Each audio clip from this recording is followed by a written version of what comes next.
Now DP World is saying it's going to dock the pay of workers who deliberately slow down unloading and loading of cargo. This might cause an even larger response from the union. This is a cost of living issue because if the ports don't function, it can cause prices to rise on shelves. Does this concern you, and what needs to happen here?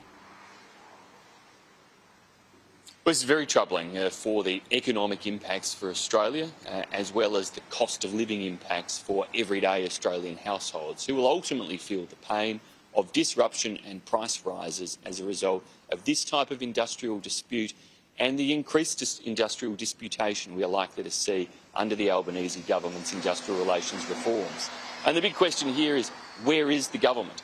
There are powers for Tony Burke, the Employment Minister, to be able to act and to intervene and to try to bring this dispute to an earlier resolution, but they seem to be missing in action in terms of wanting to use those powers or stepping forward in relation to this. There's been plenty of energy from the Albanese government when it's come to ramming through the parliament increased union-friendly industrial relations laws.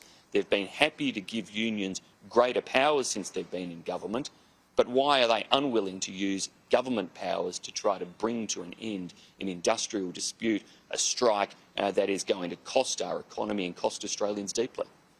Well, Taiwan's main opposition party says its victory at this Saturday's election would reduce the chances of a catastrophic war in the Indo-Pacific and buy time for Australia's AUKUS nuclear submarines, mainly because it thinks that the Chinese Communist Party prefers dialogue with them. Quote, the KMT can buy time for Australia, unquote.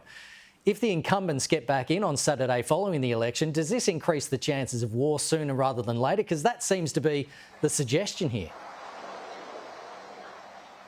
Well, Pete, I'm certainly not going to buy into that type of speculation, nor to pick a side in Taiwanese elections. What I would say is that Taiwan is a vibrant democracy and it is a valued partner and friend in our region, and the Taiwanese elections are something to celebrate, that we have such a vibrant, successful democracy in our region, such a successful nation, and speaking before as we were about the importance of trade and supply chains, Taiwan is also one of our largest trading partners. Indeed, I think our sixth largest trading partner in terms of two-way trade, our fifth largest export destination, and one of the world's biggest suppliers in terms of critical componentry into global supply chains. And so a strong Taiwan is good for Australia, it's good for our region, it's good for the world, and the Taiwanese elections are something to celebrate as a vibrant democracy.